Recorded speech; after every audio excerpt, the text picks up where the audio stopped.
तो फ्रेंड, आप सभी का हमारे YouTube channel study for exam में स्वागत है। फ्रेंड, हम आप सभी को आधुनिक भारत के जो अध्याय चला रहे हैं उसमें आज तीसरा अध्याय है। तो आज हम आप सभी को बताएंगे कि बंगाल पर अंग्रेज़ों का आधिपत्य कैसे हुआ और कैसे किस द्वारा हुआ। तो आज इसी के बारे में हम चर्चा करेंगे। तो चलिए स्टार्ट करते हैं। वीडियो अच्छा लगेगा आप सभी को तो ज़रूर कमेंट करके बताइएगा। तो चलिए स्टार्ट करते हैं। मुगल साम्राज्य के अंतर्गत शामिल प्रांतों में बंगाल सर्वाधिक संपन्न राज्य था। मुगल कालीन बंगाल में आधुनिक मुगल कालीन में आधुनिक पश्चिम बंगाल, बिहार, बांग्लादेश एवं उड़ीसा शामिल थे। बंगाल में डच, अंग्रेज, फ्रांसीसी व्यापारियों की कोठियां स्थापित थी। इसमें हुगली सर्वाधिक जो हुगली नदी है कलकत्ता में सर्वाधिक महत्वपूर्ण थी। 1651 ईस्वी में सासुजा से इजाज़त लेकर ब्रिटिश ईस्ट इंडिया कंपनी ने बंगाल के हुबली में अपना प्रथम कारखाना स्थापित किया था। बंगाल में स्वतंत्र राज्य की बुनियाद मुर्शिद कुली खां ने डाली। अब मुर्शिद कुली खां कौन थे? तो दक्षिण का एक ब्राह्मण था। 1701 ईस्वी में बादशाह औरंगजेब के द्वारा सीधे तौर पर बंगाल का अंतिम नवाब नायब सूबेदार नियुक्त किया गया था, किंतु वह मुगल बादशाह को राजस्व भेजता था। 1704 ईस्वी में मुर्शिद कुली खां ने अपनी राजधानी ढाका से मुर्शिदाबाद स्थानांतरित की। और ये मुर्शिदाबाद भागीरथी नदी के तट पर स्थित है। इसने इराजदारी प्रथा प्रारंभ की। कृषकों को तकावी ऋणी प्रदान किया। तकावी ऋण क्या है? खेती के लिए अग्रिम कर्ज। इसका उत्तराधिकारी सुजाउद्दीन जो इसका दामाद हुआ। 1740 ईस्वी में गिरिया यानी कि घरिया के युद्ध में बिहार के सूबेदार अली वर्दी खां ने सरफराज का वध कर बंगाल का नवाब बनाया तथा अपने शासनकाल में ये मुगलों का राजस्व देना बंद कर दिया। एवं इसके शासनकाल में बंगाल इतना समृद्धशाली बन गया कि बंगाल को भारत का स्वर्ग कहा जाने लगा। 1756 ईस्वी में अलवर्दी खां की मृत्यु के बाद उसका दामाद सिराजुद्दौला यानी कि मियां महमूद बंगाल का नवाब बना।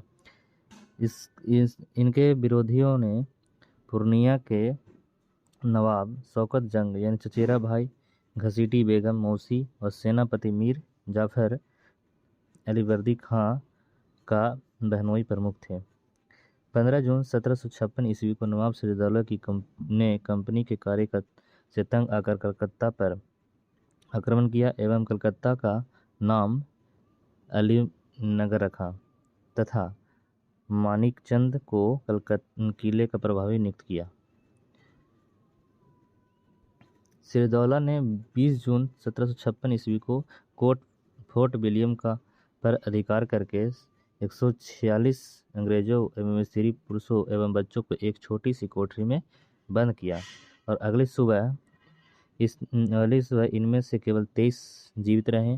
अंग्रेज इतिहासकारों ने इसे काल कोठरी त्रैसदी यानी कि ब्लैक हॉर्स ट्रेजेडी की संज्ञा दी। अक्टूबर 1756 ईस्वी में कंपनी ने क्लाइव के नेतृत्व में एक सैन्य अभियान ने कलकत्ता भेजा और कलकत्ता पर पुनः अधिकार किया, जिसके परिणाम स्वरूप फरवरी 1757 ईस्वी को कंपनी व रियासत के मध्य अलीनगर में की संधि का संपन्न हुई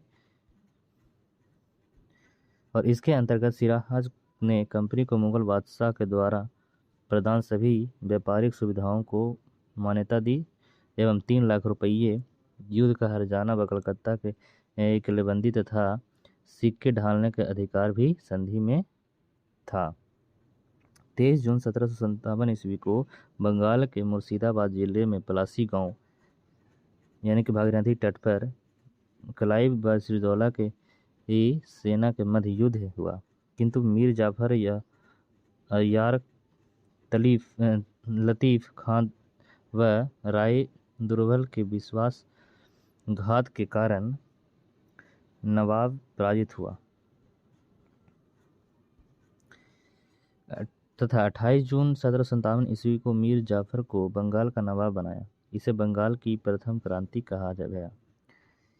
मीर जाफर द्वारा अंग्रेज को 1757 से 1760 के मध्य 3 करोड़ रुपये एक घूस दिए एवं क्लाइव को भी बहुत भेंट दी। बंगाल के नए गवर्नर विंसीटार्ट ने 1760 ईस्वी में मीर जाफर के स्थान पर मीर कासिम को नवाब नियुक्त किया। इस घटना को बंगाल का द्वितीय क्रांति कहा गया।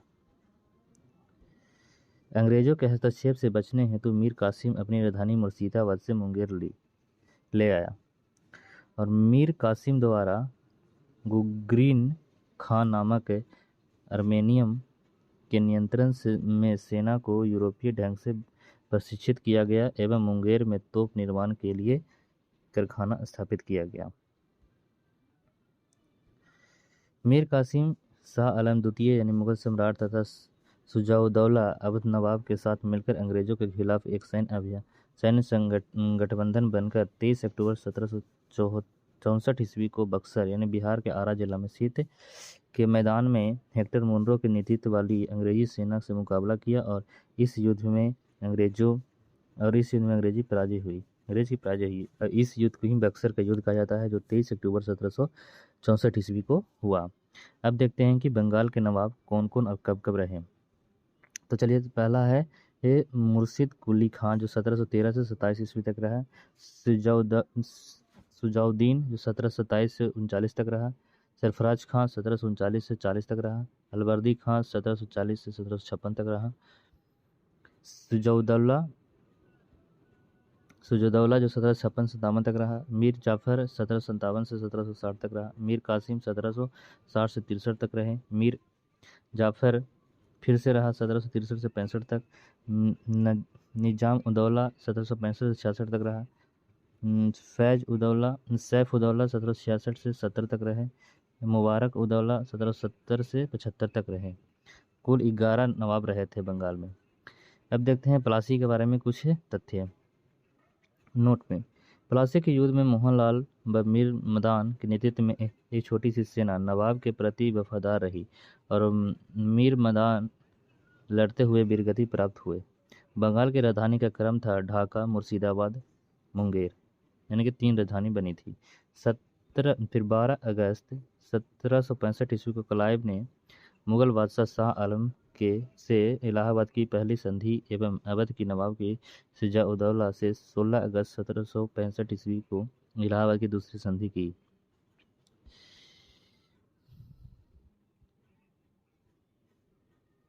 दोस्तों, ये था बंगाल के बारे में जानकारी और वीडियो अच्छा लगे तो ज़रूर लाइक और सब्सक्राइब करिए। धन्यवाद।